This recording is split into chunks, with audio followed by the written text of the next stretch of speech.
The 60s weren't just about flash and speed. Some cars were built to last forever. These 10 legends could run 1,000,000 miles if you treated them right, with engines tougher than nails and frames that refused to quit.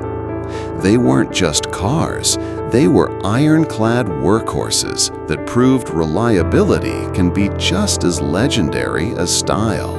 Click the subscribe button. This is the channel where you will find rare and incredible facts about cars. Number 10. All right, folks, gather round, because today we're talking about the Fiat 124, the little Italian economy car that somehow managed to conquer the world. Yeah, I know, conquer and Fiat don't usually belong in the same sentence, but trust me, this one's different. So picture Italy in the mid-1960s. Fiat engineers are cooking up this compact sedan that was supposed to be cheap, cheerful, and reliable enough for families who just wanted to get to work without pushing their car home every other day. Out pops the Fiat 124 in 1966. Boxy little body, lightweight, peppy little engine, and suspension that could handle cobblestones without rattling your teeth loose. Now, was it glamorous? Heck no. It wasn't no Ferrari, it wasn't a Maserati. This was the car you bought if your budget said spaghetti with ketchup instead of steak with wine. But here's the twist. It was solid, dependable, and easy to fix. And that right there is the holy trinity of working-class cars. The thing sold like gelato on a hot Roman afternoon. Over 1,000,000 units by the early 70s. People loved it because it was simple, cheap to run, and didn't require a degree in rocket science to fix. You could pop the hood, grab a wrench, and pretend you were Enzo Ferrari for an afternoon. But here's where the story goes from cute Italian commuter to global legend. The Russians came knocking. Yep, the Soviet Union looked at the Fiat 124 and said, "Comrade, we like this, but we need it tougher, much tougher." So Fiat handed them the blueprints and the Soviets went to work. They beefed it up with thicker steel, stiffer suspension, and an engine that could survive Siberian winters colder than your ex's heart. Out rolled the Vaz 2101, better known as the Lada. And let me tell you, the Lada became the cockroach of the automotive world. It just wouldn't die. This thing spread like wildfire across Eastern Europe, Asia, Africa, heck, even parts of South America. Decades later, people were still building them. You could find one in a Moscow alley, a Cuban side street, or bouncing across a dirt road in Africa with a goat tied to the roof. Meanwhile, the Fiat 124 also gave birth to some legends of its own. Ever heard of the Fiat 124 Spider? That little convertible was basically Italy's answer to the Mazda Miata before the Miata was even a twinkle in Mazda's eye. Cute, zippy, and fun enough to make you forget your hairline was receding. So let's put it plain. The Fiat 124 wasn't sexy, but it was the people's champ. It was Rocky Balboa in sedan form, small, scrappy, and tough enough to go the distance. Sure, Ferrari got the headlines, Lamborghini got the posters, but Fiat 124s were out there every day, taking kids to school, hauling groceries, and putting entire nations on wheels. Without the Fiat 124, we don't get the Lada. And without the Lada, half the Cold War world is still hitchhiking or riding donkeys. So yeah, next time you see some old boxy Lada clattering along like it's held together with duct tape and vodka fumes, give it a little salute. Because underneath all that Soviet steel, you're really looking at a humble little Fiat 124. The Italian car that went global and proved you don't have to be fast, flashy, or expensive to change the world. It was the cheap pizza of cars. Simple, greasy, not much to look at, but somehow it fed the whole neighborhood. Pizza car. Number 9. The Toyota Corona. No, not the beer with a lime, and no, not that thing from 2020 that shut down your favorite taco joint. I'm talking about the humble little sedan that snuck its way into America in the 1960s and changed the whole dang car game. So picture this. It's the early 60s in the US of A. Gas is cheap, cars are huge, and chrome is shinier than your grandma's church shoes. Every driveway's got a Buick, a Ford Galaxy, or a Chevy Impala the size of a small aircraft carrier. Then in rolls Toyota, a little Japanese company still shaking off its World War II image with a car called the Corona. Now, Americans at first were like, a Toyota? What is that, a sewing machine with headlights? Because up until then, Japanese cars had the reputation of being tin cans that rusted faster than a lawn chair in Florida. But oh boy, the Corona was different. This thing was small, simple, and get this, it actually started every morning. That may not sound like a big deal, but in the 60s, when your American V8 might cough, sputter, or flood just because it was a little chilly outside, a car that fired up on the first try was practically witchcraft. And reliability? Man, this car was built like a cockroach in a bomb shelter. You could redline it, spill your milkshake in it, forget to change the oil for a year, and it would just shrug like, "Is that all you got, cowboy?" The Corona didn't have much flash. No big fins, no monster engines, no fancy wood trim. It was as plain as toast. But here's the secret sauce. It was affordable, it sipped gas instead of guzzling it, and it didn't break down every other weekend. You didn't need to be a mechanic to own one. All you had to do was, put gas in it and keep rolling. And guess what? Americans loved it. The Corona became Toyota's beachhead into the US market. It's like Toyota said, "We don't need to beat you in horsepower, we'll beat you in patience. We'll just sit here quietly running for 200,000 miles while your Chevy's transmission drops out at 80K. By the late 60s and early 70s, the Corona was selling like funnel cakes at a county fair. It set the stage for the Corolla, the car that went on to sell bazillions worldwide, and for Toyota to become the juggernaut it is today. Basically, the Corona was Toyota's first mic drop in America. And let's not forget the cultural shift. Back then, buying foreign was almost taboo. Driving a Toyota was like admitting you preferred sushi over burgers.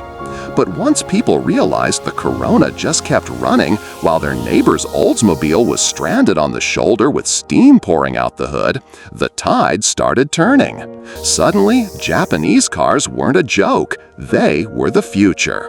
So here's the bottom line. The Toyota Corona didn't just sell cars, it sold trust. It was the Trojan horse that slipped into America's garage and said, "Hey buddy, maybe you don't need a 5,000-pound gas hog to get groceries." And by the time Detroit noticed, Toyota was already building factories on US soil. The Corona was the first draft pick in Toyota's long game, and they ended up running the whole season while Detroit was still fumbling the ball. Number 8. The Chevy CK pickup, 1960 through 1972. Now, when I say pickup, don't picture today's mall crawlers with heated cup holders, LED mood lights, and touchscreens bigger than your grandma's TV. Nope, these rigs were built for one thing and one thing only, work. And brother, they did it like champs. So here's the scene. America in the 60s. Farms stretching out forever, construction booming, and every red-blooded worker needing a truck that didn't cry every time you tossed a hay bale in the bed. Along comes the Chevy CK, and it says, "Howdy, partner, put me to work. I don't complain, I don't quit, and I sure as heck don't need no spa day at the dealership." This was the truck that didn't care if you were a farmer, a rancher, or just some guy who liked driving around with a toolbox rattling in the back. Chevy knew what the people needed, something tougher than a $2 steak and simpler than a hammer. And boy, these trucks were tough. Farmers drove them through mud, snow, and cow patties thick enough to swallow a boot. Construction crews loaded the bed until the tailgate was begging for mercy. And guess what? The CK would just shrug like, "That all you got? Load me up again, cowboy." Now let's talk engines. You could get your CK with a straight 6 that ran smoother than a church organ, or a small block V8 that had enough grunt to pull a barn down if you felt like it. And if you took care of it, shoot, those engines would run longer than your uncle's fishing stories. The design? Well, let's just say the CK was handsome in that no-nonsense work boot kind of way. It wasn't flashy like a Cadillac, but it had curves where it mattered. Wide stance, squared-off lines, a bed big enough for lumber, livestock, or in some rural counties, a keg and a bonfire. And here's the funny thing. While Detroit was busy selling cars with fins and chrome doodads, Chevy trucks were quietly building a reputation. They weren't trying to be cool, but they became cool by accident. You'd see a farm kid driving one to high school, mud still caked on the tires, and suddenly the jocks in their Mustangs were jealous. Oh, and durability? These things were the definition of just keep going. A CK could survive winters in North Dakota, summers in Texas, and potholes in Michigan all in the same lifetime. Heck, half of them are probably still out there, sitting behind barns, waiting for a new battery and a little gas to fire right back up. So here's the deal. The 1960 to 1972 Chevy CK pickup wasn't just a truck. It was part of the family. It hauled your hay, your tools, your firewood, and sometimes your date on a Friday night. It was the kind of truck that worked hard all day and then drove you to church on Sunday. And that, my friends, is why old-timers still get misty-eyed when they see one rolling down the road. It ain't nostalgia, it's respect. Because the CK wasn't just metal and rubber, it was a promise. I'll get the job done, no matter what. The Chevy CK was the blue-collar hero on 4 wheels, the pickup that never called in sick, and the reason Chevy trucks could brag later on with that slogan, "Like a rock." Number 7. The Studebaker Lark, the little underdog that tried to keep its company alive while the big three were flexing their muscles and showing off chrome like it was a bodybuilding contest. Picture it, 1959. Eisenhower's still in the White House, rock and roll is taking over jukeboxes, and cars are getting bigger than a Thanksgiving turkey stuffed with bricks. I mean, fins, chrome, flashy grills. Detroit was basically saying, more is better, baby. Then along comes Studebaker, a company older than your grandpa's suspenders, looking around the parking lot going, uh-oh, we can't play that game anymore. We're broke. Enter the Studebaker Lark, small, scrappy, and about as practical as a Swiss Army knife. Instead of building another giant chrome land yacht, Studebaker went the opposite way. Let's make something compact, reliable, and simple enough that normal folks can afford it. In other words, they zigged while everyone else zagged, and for a hot minute, it worked. This car was like that one cousin at the family barbecue who's not flashy, but dang, they'll fix your lawnmower, set up the grill, and still beat you at horseshoes. The Lark didn't scream luxury, it whispered, "I'll get you to work every day, won't guzzle gas, and when the snow hits, I'll still crank up in the morning." Now here's the kicker, people loved it. Seriously, when the Lark hit showrooms in '59, sales went through the roof. Studebaker was suddenly the cool underdog, the Rocky Balboa of compact cars. Folks were like, hey, this little Indiana-built car actually makes sense. Why drive a 20-foot-long Buick when this thing fits in the driveway without tearing up the lawn? But here's where it gets tragic. Studebaker, bless their hearts, didn't have the bankroll to keep up. While Chevy and Ford were dumping money into flashy new compacts like the Corvair and Falcon, Studebaker was like, well, we've still got the Lark. Want a fancier grill this year? By the mid-60s, the competition had basically stumped Studebaker into the dirt, even though the Lark itself was still a solid car. And that's what makes the Lark so legendary. It was tough, it was reliable, it was the kind of car that wouldn't leave you stranded on a back road when it was 10 below. Even as Studebaker the company was circling the drain, the Lark kept chugging along like, "Don't worry, boss, I got this." Today, when you see one of these boxy little gems at a car show, you can't help but smile. It's not flashy, but it's got heart. And in car culture, sometimes heart matters more than horsepower. So the Studebaker Lark? It was like the last brave soldier standing on the battlefield waving the flag while the rest of the army retreated. Compact, reliable, and scrappy to the end. Proof that sometimes the underdog deserves more love than the flashy heavyweights.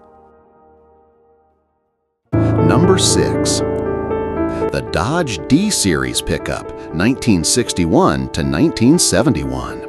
Now I know everybody and their uncle talks about Ford's F-Series or Chevy C/K trucks, but let me tell you, Dodge was in the fight too, and they came packing steel, grit, and a big old chip on their shoulder. Picture the scene. It's the early 60s. The Beatles are starting to mop-top their way across the radio. Gas is cheaper than a candy bar, and America's farmers are still out there busting their backs sun up to sundown. What do they need? A truck. Not some lifestyle pickup with chrome mirrors and carpeted interiors. I'm talking about a truck that doesn't cry when you throw hay bales, fence posts, and 3 kids in the bed at the same time. Enter the Dodge D-Series. This thing was the definition of rugged. No nonsense, no fluff. Steel body, leaf springs, manual everything. If you wanted air conditioning, you rolled the window down. If you wanted power steering, well, congratulations, you just became the power steering. And if you wanted heated seats, buddy, that's what long johns and hot coffee were for. But don't let the bare bones vibe fool you. Dodge knew how to make these things tough. You could get them with Chrysler's legendary Slant 6 engine, a motor so reliable it'll probably still run after the apocalypse. Or, if you had a little extra coin, you could option one of Dodge's burly V8s. Farmers loved them because they were built like anvils, and mechanics loved them because, well, they barely ever had to fix them. And get this, the D-Series was sneaky stylish. Dodge rolled out the swept-line bed design, which gave it a clean, squared-off look. And for the first time, pickups didn't just look like farm equipment. They started looking like something you wouldn't mind driving to town on a Saturday night. Some even had two-tone paint, which in farmer speak basically meant, yeah, I still haul manure during the week, but I clean up nice on Sunday. Now here's the best part. These trucks just won't die. I swear, you can still drive through small-town America today and find an old Dodge D-Series with faded paint, a sagging tailgate, and a bed full of tools still working for a living. They might look rough, but turn that key and boom, fires right up. Like an old hound dog that refuses to quit hunting. The D-Series was never the prom king. It didn't sell as big as Ford or Chevy. But it was that quiet, dependable buddy who shows up every time you need to move a couch, pull a stump, or haul a horse trailer. And in my book, that's the kind of friend worth keeping around. So yeah, the Dodge D-Series? It's living proof that trucks don't need bells, whistles, or heated cup holders to earn respect. Just give it a motor, a frame, and 4 wheels, and it'll work harder than a ranch hand who's late to payday. And best believe, half a century later, a lot of them are still out there, putting in the miles and making sure America keeps on trucking. Number 5. The Peugeot 404, 1960 through 1975. Now, I know what you're thinking. Peugeot? Ain't that one of those fancy French brands that makes cars nobody in America can pronounce right? Yeah, that's the one. But don't let the croissant country fool ya. This little sedan was tougher than a $2 steak and had more staying power than your grandpa's favorite pair of overalls. The 404 came out looking pretty slick for the 60s.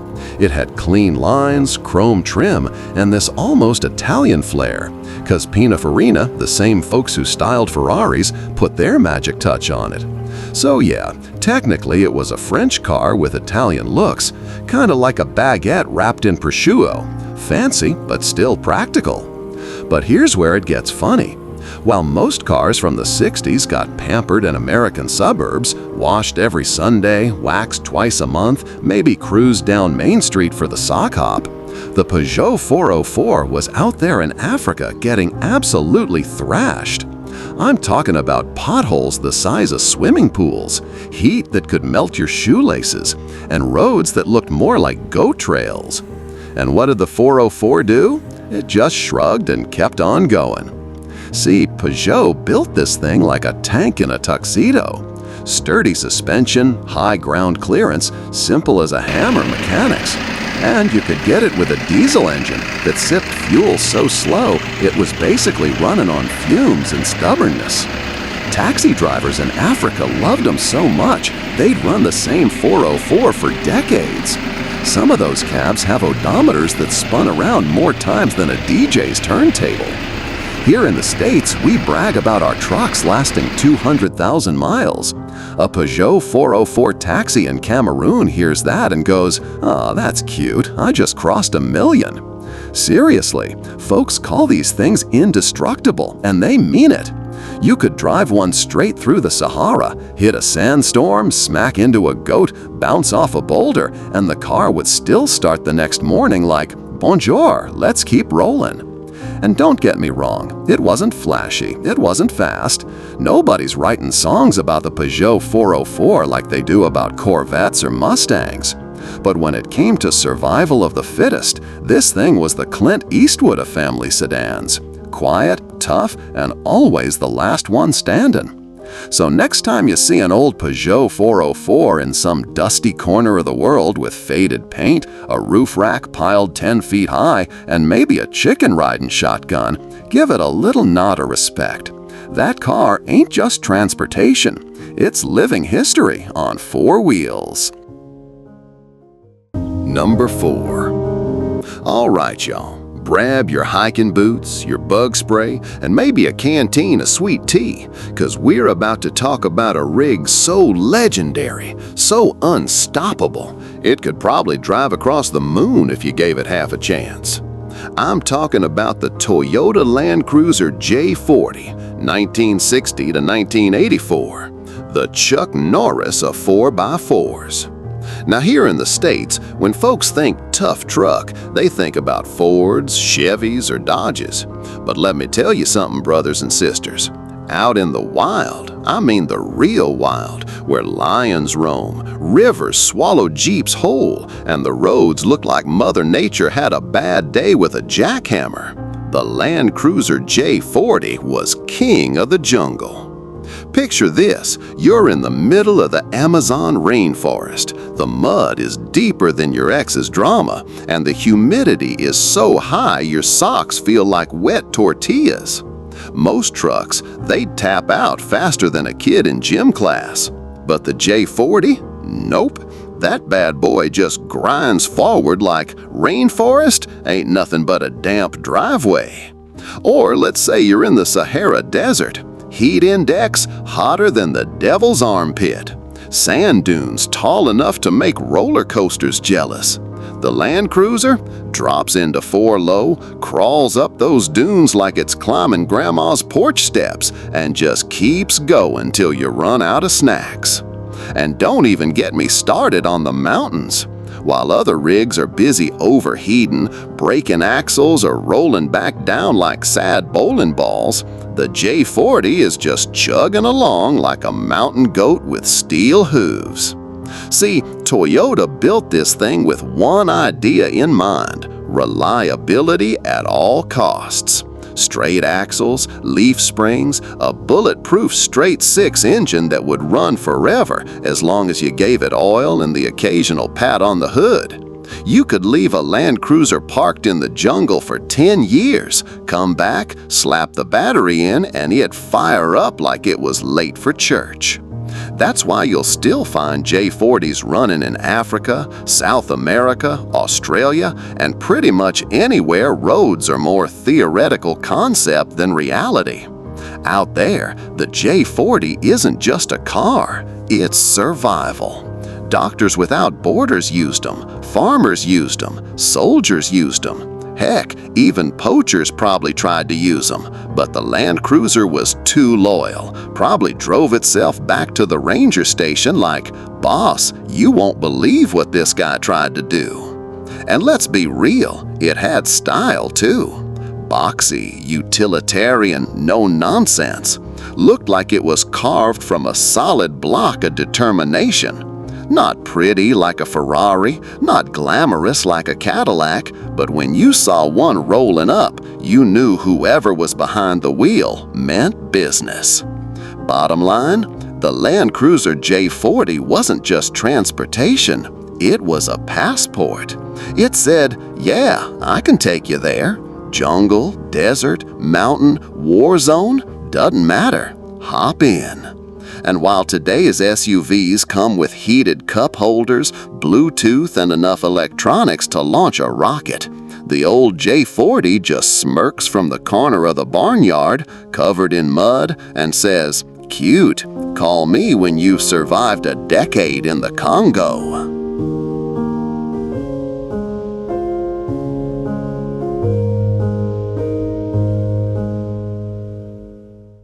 Number 3. The Volkswagen Beetle, 1938 to 2003. Now here's the deal. When you first look at a Beetle, you don't exactly think badass. It's tiny, shaped like a jelly bean, and sounds like a lawnmower with a hangover.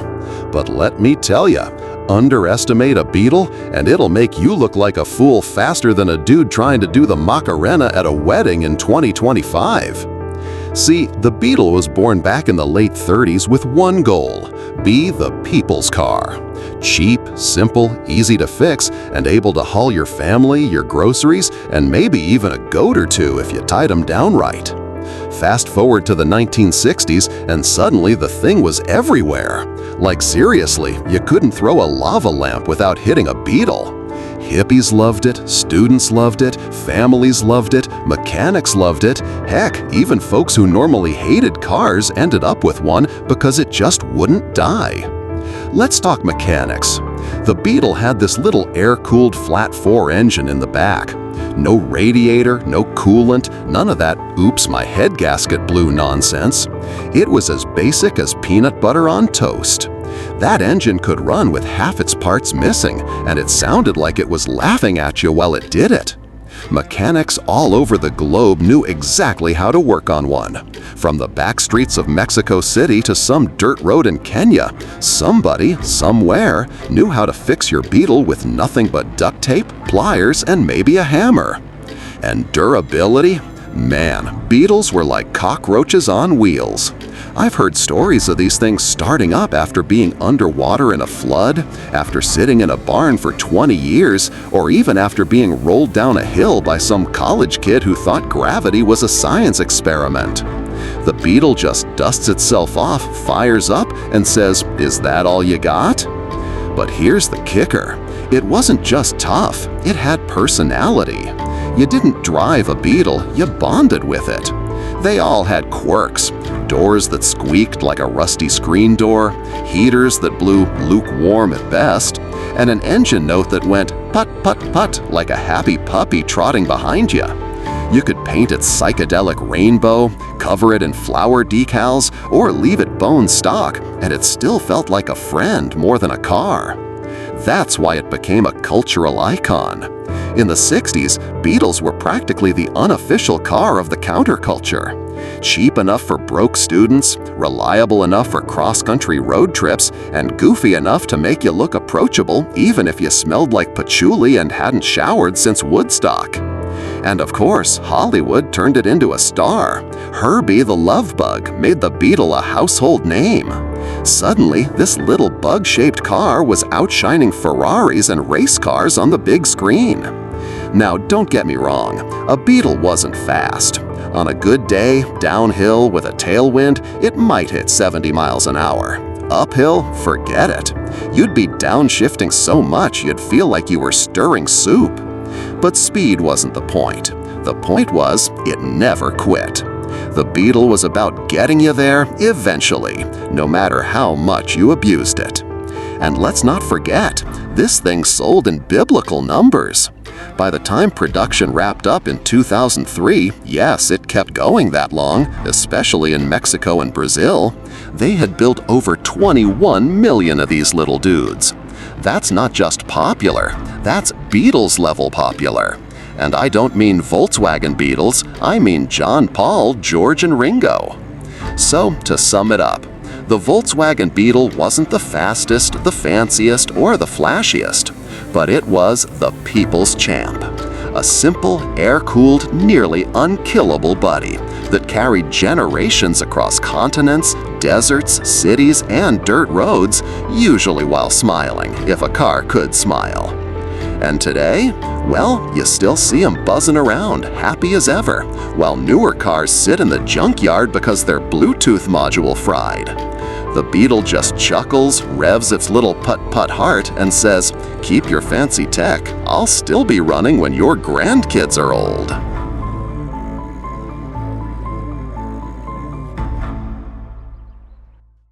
Number 2. The Volvo Amazon, aka the 120 series, 1956 to 1970, the Swedish brick on wheels that laughed in the face of rust, bad roads, and whatever dumb thing you did to it on a Saturday night. First off, let's give Volvo some credit here.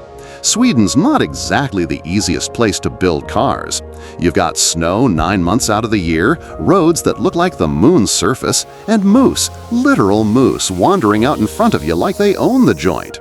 So when Volvo cooked up the Amazon, they weren't building it to look sexy. They built it to survive. And oh boy, did it survive. Under the hood was the B18 engine, a 4-cylinder so tough it basically became a meme in the car world. We're talking start every morning, even if you left it outside in a blizzard with oil that's thicker than pancake syrup tough. Some of these engines ran 500,000 miles without more than basic maintenance. Change the oil, maybe swap out the spark plugs, and the thing just kept humming along like a Viking singing sea shanties. Now let's talk body. The Amazon wasn't flashy. No swoopy Italian curves or space-age fins here. Nope.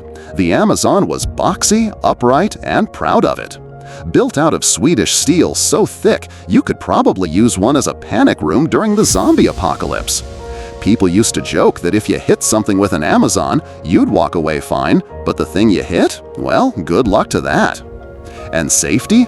Oh man, Volvo was way ahead of the curve. The Amazon was one of the first cars ever sold with standard 3-point seatbelts. Think about that. While everyone else in the 50s was strapping into cars with enough chrome to blind astronauts and about as much crash protection as a soda can, Volvo was out here saying, hey, maybe we should keep people alive when they crash. Revolutionary. Now, it wasn't a speed demon, let's be real. Driving an Amazon fast was like trying to sprint in flip-flops. It wasn't built to blow past Ferraris, it was built to just keep going. But here's the thing, on a snowy, twisty Swedish back road, the Amazon could hold its own. Sure, it wasn't glamorous, but it was planted, predictable, and dependable, which, let's face it, are 3 words nobody has ever used to describe an Italian car. And the name? Amazon. Come on, that's badass. They could have called it something boring like Volvo 120, but instead they went with a warrior woman from Greek mythology. You roll up in one of those and suddenly you're not just driving a family sedan, you're piloting a chariot forged in Nordic steel and powered by Thor's coffee grinder. Here's the kicker, these cars are still out there. Go to Sweden and you'll find Amazons being daily driven by grandpas, farm kids, and probably the occasional hipster who found one for cheap and slapped a roof rack on it. 50, 60 years later, and they're still running strong. Meanwhile, some 2015 luxury SUVs are already on their second transmission and crying in the corner because the Bluetooth won't sync. So, to sum it up, the Volvo Amazon was the car equivalent of that one uncle who's been drinking black coffee and eating bacon every morning for 70 years and is somehow still healthier than you. Not flashy, not fancy, but absolutely unstoppable. Number 1. The Mercedes-Benz 220/230 Fintail, W111, 1960 to 1968. Yep, that's right, the car with the little fins on the back that made Americans squint and Europeans nod respectfully. But don't let the fins fool you. These babies were built like tanks, and I'm not exaggerating. First off, Mercedes engineers weren't messing around. The W111 wasn't just a car, it was a steel fortress on wheels. Overbuilt? Absolutely. You could drive one straight into a cow field, through cobblestone streets, or over a pothole the size of Rhode Island, and it would just shrug and keep rolling. Europeans loved these cars for taxi service, and you better believe some of them racked up 500,000 miles without breaking a sweat.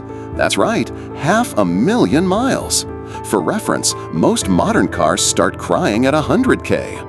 Now, the fintail styling, Mercedes called it the Heckflosse, literally tail fin in German, was more than a fashion statement.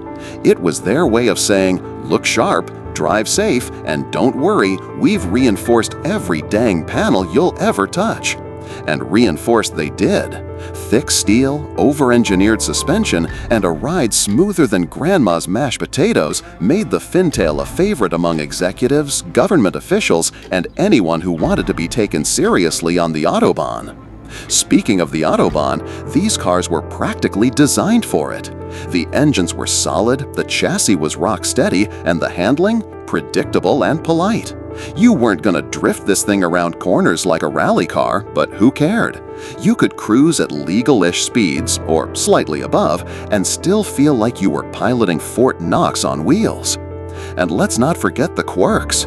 European humor shows up in the details. The tail fins weren't just for style. They made lane changes easier to judge. No, really, Mercedes put a practical spin on a styling trend that Americans mostly just copied from Cadillacs. Europeans weren't about flash, they were about function, safety, and, of course, showing off a little understated elegance. These cars were taxi workhorses too. Picture it, a Fintail 220 gliding down a rainy Paris street, 500,000 miles on the clock, still carrying drunks, bankers, and tourists alike without a single complaint. Meanwhile, a 1960s American sedan might have been squealing, shaking, or leaving pieces of itself on the curb. Europeans had a different philosophy. Build it once, overbuild it, and let the thing last forever. Humor-wise, you could joke that the Fintail outlasted everything: potholes, moose, bad drivers, and probably a few marriages.